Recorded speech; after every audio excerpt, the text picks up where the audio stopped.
आपका स्वागत है। मैं विवेक बिंद्रा, मोटिवेशन स्पीकर और बिजनेस कोच। आज की बात करेंगे आचार्य चाणक्य पंडित पे।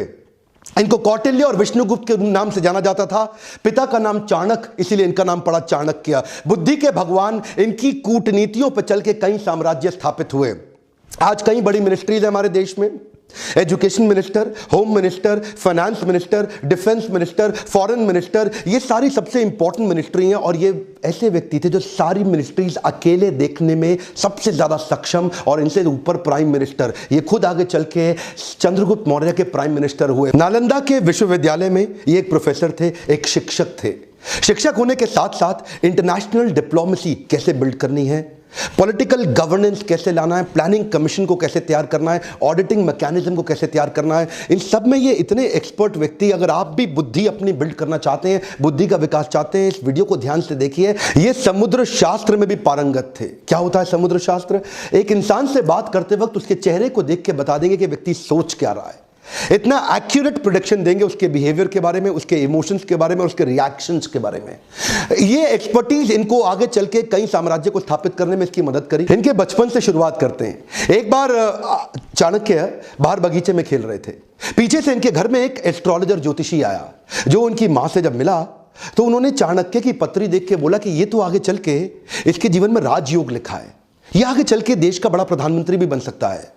मां सोचने लगी, अगर ये प्रधानमंत्री बन गया तो ये तो मुझको भूल जाएगा। तो उन्होंने कहा, क्या ये बात सच है? बोला, इसकी पुष्टि करनी हो तो चाणक्य के दांत को देखना, सामने वाले दांत पे उसके नागराज का एक चिन्ह होगा। और वो पुष्टि करने के लिए जब मां ने बुलाया तो देखा कि चाणक्य के दांत पे वो चिन्ह था। तो मां रोने लगी, बोली, तू आगे चल के राजयोग के चलते प्रधानमंत्री बनेगा, मुझको भूल जाएगा। इतना सुनते ही चाणक्य ने पत्थर उठाया और अपना दांत तोड़ दिया। और क्या बोला, मां, तेरे प्रेम के चलते मैं ऐसे हजारों राजपाट तुरंत खत्म कर दूंगा। इससे पता चलता है चाणक्य को कभी सत्ता का लोभ नहीं था। आगे चल के देशभक्त चाणक्य तक्षशिला के प्रधानाचार्य बने, प्रधानाध्यापक बने। उन्हीं दिनों सिकंदर पूरी दुनिया को जीतते हुए भारत की तरफ बढ़ रहा था। सोने की चिड़िया भारत को लूटने के लिए वो आक्रमण पे आक्रमण कर रहा था, पोरस को हरा चुका था। और चाणक्य के मन में उन दिनों एक ही सपना था, क्यों ना अखंड भारत का निर्माण किया जाए, एक शक्तिशाली राजा को खड़ा किया जाए। ये अलग अलग राजाओं से इन्होंने मिलना शुरू किया। उस समय मगध जो सबसे बड़ा साम्राज्य था, नंदा डायनेस्टी का, आज के समय में जो उड़ीसा है, बिहार है, उत्तर प्रदेश जो आज का समय है, वो सारा सब उस समय मगध कहलाया जाता था।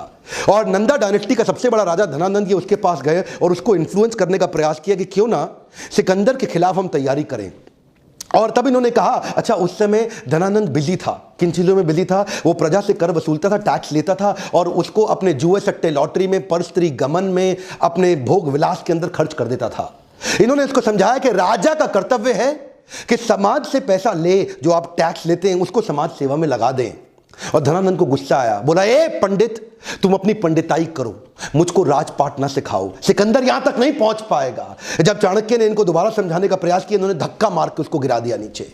और जब चाणक्य नीचे गिरे तो उनकी शिखा खुल गई और बोले, तेरी यही शिखा काट देंगे। उस बात पे चाणक्य को बहुत बुरा लगा।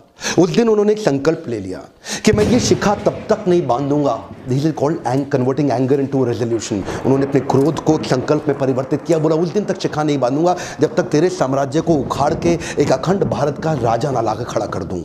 बहरहाल अब चाणक्य को लगने लगा कि अब समय आ गया कि मुझे ही किसी को कल्टीवेट और बिल्ड करना पड़ेगा। चाणक्य की डिटर्मिनेशन आपको इस बात से समझ में आएगी कि उन्होंने एक यंग लड़के के प्रति अपना जीवन समर्पित कर दिया, जिसका नाम था चंदू। इसका नाम आगे चल के पड़ा चंद्रगुप्त। इसको उन्होंने ट्रेनिंग दी, बहुत सारे संस्कार और सारे प्रकार के शास्त्र उसको सिखाए। इमेजिन करिए, ये 17-18 साल के लड़के चंद्रगुप्त की मदद से इन्होंने सोचा कि मैं सिकंदर के साम्राज्य को उखाड़ दूंगा। चंद्रगुप्त को खुद को भी विश्वास नहीं था, लेकिन उनको निष्ठा थी, उनकी शरणागति थी चाणक्य पंडित के प्रति। चाणक्य उनको एडवाइस करते चले गए, गाइड करते चले गए। चंद्रगुप्त उनकी सारी बातों को मानते चले गए। ये कहते थे कि शत्रु की दुर्बलता जानने तक उसे अपना मित्र बनाए रखो।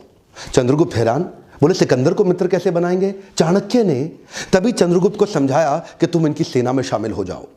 किसी प्रकार से इन्होंने छोटे से बालक को उनकी सेना में घुसाया और उनका एक फेथफुल सिपाही बना दिया, जिससे अंदर की सारी जानकारियां अब चाणक्य के पास आने लगी। चाणक्य को इतना समझ में आ चुका था कि बहुत दूर से ट्रैवल करती हुई लाखों की सेना सिकंदर की शरीर से अब थक चुकी है। बोला अब इनको मन से थका देंगे।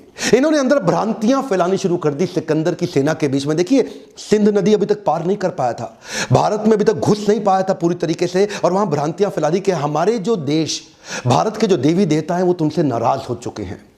इन्होंने अजीबोगरीब काम कराए। कभी कभी अलग अलग दिनों में खाने में जहर मिला देते थे, द्विकंटक नीति के साथ छोटे छोटे अटैक करा देते थे, उनके देश के झंडे को जो पहाड़ पर लगा हुआ है उसको जला देते थे, अलग अलग प्रकार की विषमक भ्रांतियां फैला देते थे, लोगों के अंदर कंफ्यूजन, आपस में उनको लड़वा देते थे। 15, 16, 17, 18 साल के 10-15 लड़कों की मदद से इन्होंने उस सेना को खोखला बनाना शुरू किया, उनका मनोबल तोड़ना शुरू किया। सिकंदर ज्यादा लंबे समय तक रुक नहीं पाया। क्या कहते हैं, जो जीता वही सिकंदर? गलत है सर, जो जीता वही सिकंदर नहीं, जो जीता वही चंद्रगुप्त मौर्य। ये किसी को नहीं पता, सिकंदर भारत में कभी घुस ही नहीं पाया। चंद्रगुप्त मौर्य केवल गाइडेंस लेते रहे आचार्य से, और आचार्य चाणक्य पंडित की गाइडेंस में पूरी सेना को उखाड़ के बाहर कर दिया। इससे क्या हुआ, अब इनमें कॉन्फिडेंस बहुत आ गया।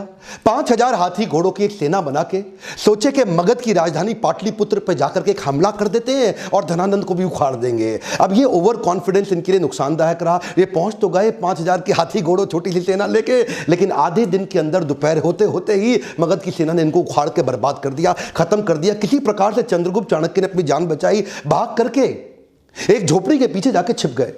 अंदर मां कुछ खाना बना रही थी बच्चे को लेके, और बच्चा वो जो गरम गरम खिचड़ी थी खौलती हुई, उसमें हाथ डाल के जैसे ही खाना खाने लगा उसका हाथ जल गया। और तभी मां चिल्लाई, अरे पागल हो गया है तू, तो चाणक्य की तरह मूर्ख है, खिचड़ी के अंदर गरम गरम हाथ डालेगा तो जल ही जाएगा। परिधि से कोने कोने से खिचड़ी को खाओ, ठंडा करके आराम आराम से, कोने कोने से खाओगे हाथ नहीं जलेगा, बीच में हाथ डालोगे हाथ जल जाएगा। चाणक्य ने जाके बीच में मगध के झगड़ा कर लिया, उसको बाहर बाहर से तैयारी करनी चाहिए थी। यह बात सुनते ही चाणक्य की आंखें खुल गई, उनको अपनी गलती का एहसास हुआ। उन्होंने जाकर के औरत के पांव छुए और बोले, माई तुमने मुझको एक नई बड़ी शिक्षा दी। चाणक्य में सबसे अच्छी बात क्या थी, वो कई बार तकलीफों में आए क्योंकि बड़ी रिसोर्सेस सेना नहीं थी। धनानंद उस समय सबसे बड़ा साम्राज्य था उनका, नंदा डायनेस्टी का, लेकिन इन्होंने जाकर के 7 स्ट्रैटेजीज बनाई। पहली जो उन्होंने मां से वही सीखी कि परिधि पे हमला करो। परिधि मतलब बाहर का सर्कमफ्रेंस, जो बाहरी घेरा होता है। तो धनानंद के बाहरी घेरे में जिन जिन राज्यों पे उसकी कमजोर पकड़ थी, जहां जहां उसकी वहीं से इन्होंने हमले करने शुरू किए, छोटे छोटे हमले करने शुरू किए, जिसके लिए इन्होंने दूसरी स्ट्रैटेजी अपनाई, विष कन्याओं की टीम तैयार करी। ये विष कन्याओं की सेना क्या होती है, बड़ी सुंदर सुंदर खूबसूरत लड़कियों की एक सेना तैयार करी, जिनको थोड़ी थोड़ी मात्रा में विष दे दे के उनको विष कन्या के रूप में तैयार कर दिया। ये पहली बार हुआ, इससे पहले कभी नहीं हुआ। दुनिया भर में बहुत सारे काम चाणक्य ने पहली बार किए, और ये विष कन्याओं की सेना वहां के परिधि के राजाओं को चूम कर अपने चुंबन से उनको विष देके समाप्त कर देती थी। इतना ही नहीं, इसके बाद इन्होंने तीसरी स्ट्रैटेजी क्या अपनाई, जासूसों की सेना बनाई। इतने जासूसों को ट्रेनिंग दी कि जासूसों को कैसे बढ़िया जासूसी करके सारी खबर अंदर की लाके देनी है। अब चाणक्य को समझ में आ गया, स्ट्रैटेजिकली चलेंगे। ये क्या कहते थे, शत्रु के लेकर के कभी गुस्से से शत्रु के बारे में मत सोचो। अगर गुस्सा आ जाएगा शत्रु के खिलाफ तो आपकी एनालिटिकल एबिलिटी खत्म हो जाएगी। तो चाणक्य जो आंकलन करते थे ना, एनालिसिस, वो ऐसा इतना जासूसों से इतनी इंफॉर्मेशन लाते थे, और कभी कभी जासूसों की भी जासूसी करा देते थे। चाणक्य इतने एक्सपर्ट थे कि पैरेलली चौथी स्ट्रैटेजी बना रहे थे, building a high performance team. ये इन्होंने कैसी करी, इन्होंने वात्सायन मुनि का एक वेश धारण कर लिया, और ये जानते थे कि अगर बड़ी सेना बनानी है तो उनके मन, बुद्धि और आत्मा को जीतना पड़ेगा। एक पॉपुलर अपने आप को वात्सायन मुनि के भेष में जाकर के लोगों को जगह जगह कथा प्रवचन करते थे, और उनको धीरे धीरे इंस्पायर करते थे कि तुम चंद्रगुप्त की सेना को ज्वाइन कर लो। ये जानते थे कि प्रेम से बात करूंगा और आध्यात्मिक बात करूंगा, लोग प्रभावित हो जाएंगे, प्रभुभावित हो जाएंगे, और मेरी स्टोरी और मेरी कहानी पे विश्वास करेंगे और चंद्रगुप्त की सेना को ज्वाइन करते चले जाएंगे। उनकी आत्मा, मन, बुद्धि को जीतने के बाद अपनी वाणी की शक्ति से उनको प्रभावित करके एक एक करके धीरे धीरे 8 लाख लोगों की सेना तैयार कर दी। यह सेना ऑलरेडी 4 गुना बड़ी हो चुकी थी अब धनानंद से।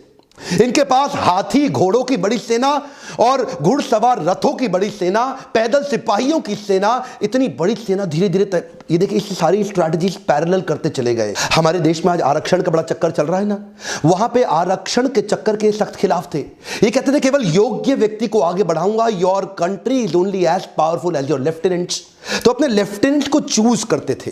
जो आदमी योग्य है उसी को आगे बढ़ाते थे। उनके ट्रेनिंग कैंप्स पे क्या कहते थे कि राजा को अपने आसपास के लोग बुद्धिमान और योग्य रखने चाहिए, चापलूस लोग नहीं चाहिए जो केवल आपकी तारीफ करते रहें। चाणक्य श्लोक बोलते थे, दुर्जनेषु च सर्पेषु वरम सर्पो न दुर्जना, सर्पोदंशति कालेना दुर्जनस्तु पदे पदे। चाणक्य कहते थे दुर्जन मतलब दुष्ट व्यक्ति और सर्पेशु मतलब सांप, इन दोनों में से सांप अच्छा है। वरम सर्पो न दुर्जना, दुर्जन को छोड़ दो, सांप के साथ रह लो। सर्पोदंशति कालेना दुर्जनस्तु पदे पदे, सांप तो एक ही बार काटेगा, एक ही बार डसेगा, लेकिन दुर्जनस्तु पदे पदे, दुर्जन व्यक्ति हर कदम पे आपको डसेगा, हर बार डसेगा। इसीलिए क्या कहते थे कि मैं टीम ऐसी तैयार करूंगा जो केपेबल लोगों की हो और दुर्जन ना हो। तो ये एक हाई परफॉर्मेंस टीम तैयार करते गए और साथ साथ ये छापामार युद्ध के छोटे छोटे प्रयास करते गए। ये इनकी अगली स्ट्रैटेजी समझिएगा। एक तो देखिए होता है कि टेस्ट एंड लॉन्च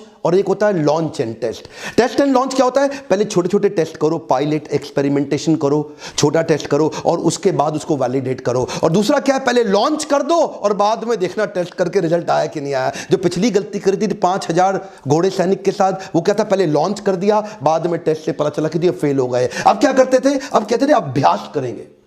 बोले प्लानिंग और प्रैक्टिस में फर्क है। प्लान तो आपका ठीक हो गया लेकिन छोटे छोटे प्रैक्टिस करेंगे। तो छापामार युद्ध परिधि में लगातार करते रहते थे। उससे इनकी प्रैक्टिस बढ़ती चली गई, इतनी प्रैक्टिस बढ़ गई कि उसके बाद वो टेस्ट एंड लॉन्च इतने सारे टेस्ट कर दिए कि ताकि बड़ा हमला करने पे दिक्कत ना आए। और अगली स्ट्रैटेजी में इंटरनेशनल अलायंसेस बिल्ड करके अपनी ताकत और अपनी सेना को बढ़ा करते गए। कश्मीरी राजा प्रवर्तक को उन्होंने अपने साथ में लिया और बाहर से कई यूनानी राजाओं को भी अपने साथ लिया, जो ये पिछली बार पहले जीत चुके थे ना सिकंदर को, तो वहां से कुछ यूनानी राजाओं के साथ भी उन्होंने सपोर्ट लिया।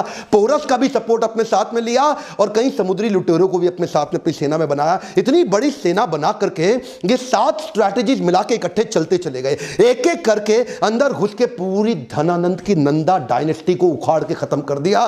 धनानंद कभी सपने में नहीं सोच पाया, वो तो शराब के नशे में रहता था, प्रजा के टैक्स को अपने मजे के लिए खर्च कर देता था। लेकिन चाणक्य जानता था अखंड भारत का सपना मुझे ऐसे ही पूरा करना होगा। ये 7 पैरेलल स्ट्रैटेजीज पे आप वीडियो को वापस घुमा घुमा के ध्यानपूर्वक देखिए। ये तो थी चाणक्य की 7 पैरेलल स्ट्रैटेजी धनानंद को जीतने के लिए। इसके बाद अखंड भारत को उन्होंने बढ़ाया कैसे? Kabul, Gandhar, Kandhar, Balochistan, Turkmenistan, Kyrgyzstan, central Asia तक उन्होंने एक छत्र राज्य कैसे एस्टैब्लिश किया, ये अभी नहीं बताऊंगा, ये अगले वीडियो में बताऊंगा। लेकिन अगला वीडियो तभी डालूंगा अगर आपने इसको 1 लाख से ज्यादा लाइक दे दिए। हिस्ट्री को जान करके आप अपने प्रेजेंट और फ्यूचर को और इंप्रूव कर सकते हैं। क्या ये मैं इतनी मेहनत करता हूं? अगर आपको वीडियोस वास्तव में अच्छे लगते हैं तो लाइक करके मेरा उत्साह बढ़ाइए। अगर आप बिजनेस मैनेजमेंट स्ट्रैटेजीज जो मैं अगले वीडियो में देने वाला हूं चाणक्य की, उसको आप लाइव में मुझसे सीखना चाहते हैं तो लीडरशिप फनल आप ज्वाइन कर सकते हैं, या bounce back series. Bounce back एक हाई पावर मोटिवेशनल सेमिनार है 4 घंटे का, और लीडरशिप फनल एक 6 महीने का बिजनेस और एंटरप्रेन्योरशिप का प्रोग्राम है। कमेंट बॉक्स में बताइए क्या चाणक्य पंडित का पार्ट 2 उनकी मैनेजमेंट और लीडरशिप से उन्होंने कैसे भारत को बड़ा किया आप डिटेल में सीखना चाहेंगे। और सब्सक्राइब करके बेल आइकन ने हिट किया तो वीडियो आपको छूट जाएगा। वीडियो को शेयर करिए ताकि लोगों को पता चले कि सोने की चिड़िया भारत की कैसे बनाई गई थी। आज भी देश को एक नए चाणक्य की जरूरत है। आपको क्या लगता है हमारे देश का चाणक्य कौन हो सकता है? कौन हमारे देश का युक्त प्रधानमंत्री बनने लायक है? कमेंट बॉक्स में अपनी राय जरूर लिखिए। मेरे साथ जुड़े रहने के लिए, हर बार आकर के दुनिया के नंबर 1 एंटरप्रेन्योरशिप चैनल की वीडियोस को देखने के लिए आप सबका दिल से धन्यवाद।